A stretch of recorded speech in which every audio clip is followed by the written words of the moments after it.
Hello, my name's Gavin, this is Genre Books, and this is the end of week 3 of the Read What You Own challenge. This challenge, a book event created by Criminoli, where you are tasked with reading a certain number of books from your collection before you buy any new ones. So this is a trial of abstinence. You can choose 25 books, 50 books, or 100 books. There's also a page count alternative. If you are a fan of massively long books, it's a little iniquitous to have to read 100 of those compared to some of the, I've had a relative couple of pamphlets this week. I am aiming for the 100 book level, and it's not been too bad a week to contribute to that. No non-fiction this week, but I have managed to pick books that dovetail with Dr. November, New World's November, and Novelization and Tie in Tember. But let's have a look. The Russian Intelligence from Michael Moorcock. I do not think I've ever read any Michael Moorcock before that was not science fiction or fantasy, but here we have an espionage comedy. It's sometimes almost farcical. And I quite enjoyed it. The hero, if you want to call them that, is a coward. He has joined this particular spy agency he's part of for the easy life. This is just a way to go about town racking up expenses. However, he finds himself embroiled in a real issue when he finds one of his colleagues dying in the street, clutching a comic and trying to impart some final clue. That final clue is misheard, and our hero, Jerry Cornell, goes off through nightclubs, camping trips, houseboats, and luxury London pads, escaping from the answer. However, there is a real case of espionage going on here, and Jerry's Russian counterparts are playing it straight, and they are a little in awe of Jerry. They mistake his bumbling, fortuitous existence as some high strategy and degree of skill, and treat him with the respect they believe he deserves. There's a lot of humour here, and there are a sprinkling of literary allusions throughout the book. The Russians, if you squint, the names look like Dostoevsky and Zhivago. His aliases he goes under usually seem to be 19th century poets, but it wears all of this lightly, and if you didn't recognise the names, I don't think you would miss anything. It's a slight work, it's a bit of fun, it's an intriguing entry into Moorcock's body of work, or maybe a departure. More likely, I've just not read enough outside of his science fiction and fantasy works. For New World's November, a 1968 work from EC Tubb, a brief novel called Fear of Strangers. This is probably not my favourite book that I read this week, but it is entertaining enough. It has a proper pulpy feel, and more than a touch of Quatermass to go along with it in its premise. We have a ship that has been to a nearby star system and has returned with only 3 of the original 5 crew. They are being held in quarantine, and decision is made just to send that ship back out into space. They seem to be harbouring a disease on board, but not everyone believes this. And there are a number of parties involved in trying to uncover the truth or use the ship and its contents for their own purposes. And our main character, I struggle to call him a hero, is a private detective type who has been approached by not only the government but also a Martian consortium offering various different amounts of money for him to do contradictory things, and he plays both off against the other. What becomes apparent is that this is no normal disease that is being carried by the crew, and we don't really know who the crew is anymore. There are some interesting point of view chapters from people who are suffering from this disease, which muddy the waters even further for the reader, and that makes this quite enjoyable, but ultimately it's fairly pedestrian, fun, but not a great work. This next book, however, I think gets nearer greatness. To Your Scattered Bodies Go, from Philip Jose Farmer. I did this as a buddy read with Aaron read a book, and I think we both enjoy it. I know I did. It's the beginning of Farmer's Riverworld series, and I have the remainder of the series, so I do not have to wait until I read 100 books to be able to finish it. And it is the story of an afterlife. All of humanity is mysteriously resurrected in a bizarrely constructed land. Everything is based upon a never or seemingly never-ending river valley. All of humanity is resurrected simultaneously into this world. They have no memory of how they got there. It is a proper rebirth. They are naked, they are hairless, they are young again. Amputees have limbs again. But other than their restored limbs, the only thing they do have is a sort of lunchbox stroke food bucket, which can be activated on stones scattered throughout the river valley. They are being cared for in the barest kind of way. But this is not the afterlife that anybody had been expecting. Anyone from a religious frame of mind is thrown into a crisis of confidence. For starters, all religions are here. People with no religion are also here. And people from all of time are here. From Neanderthals and cavemen to citizens of the 21st century. This has elements of a Bangsian fantasy, and one of the things that a Bangsian fantasy allows you to do is have whatever cast of characters you want. You can have real people here. The only qualification is that they are dead, and therefore also beyond libel. And our hero is the explorer Richard Francis Burton.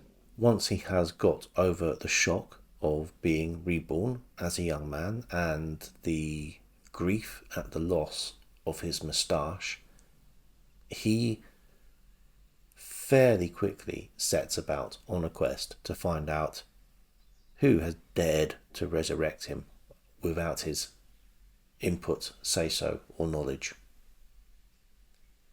And he is joined by an odd assortment, mostly of 19th and 20th century people to begin with a few oddities thrown in. We have Kaz, a caveman. We have Monat, who uniquely amongst the people they find in the river world is an alien, and an alien that had visited the planet Earth in Burton's future. We have Mrs. Hargreaves, who, again, a real person, the lady who, when she was a little girl, was the prototype for Alice in Wonderland. Other real people turn up during the journey. John Collop, a poet. Sevier, who is a US military man and then politician and founder of the lost state of Franklin. And, worryingly, Hermann Goering. Now, someone has already had to explain to Richard Burton what a Nazi was, and he then gets to meet one. And he seems to have a link to Goering, which I think he finds incredibly distasteful. It's a bold move of Farmer, considering this book was 71, 72, to put what was very recent history and a very recent historical figure, and obviously, an absolute bastard, into his book. But it begins to raise questions about why they are there. What is the purpose of this afterlife? Is someone experimenting on them? Population dispersion along the river seems to be about 70% of one particular time in geography, 20% a contrasting time in geography, and a 10% sprinkling of random individuals. People are having to come to terms with problems of language, communication, culture, attitude. And I think this is why Burton makes a good character in this, because he's an explorer. He is used to seeking out and experiencing different cultures. He is an absolute polyglot. I think the real Burton spoke over 20 languages to varying levels. I don't want to say too much about this because I'm planning to read the second book in the series, hopefully next month, and hopefully with Greg from Another Bibliophile Reads.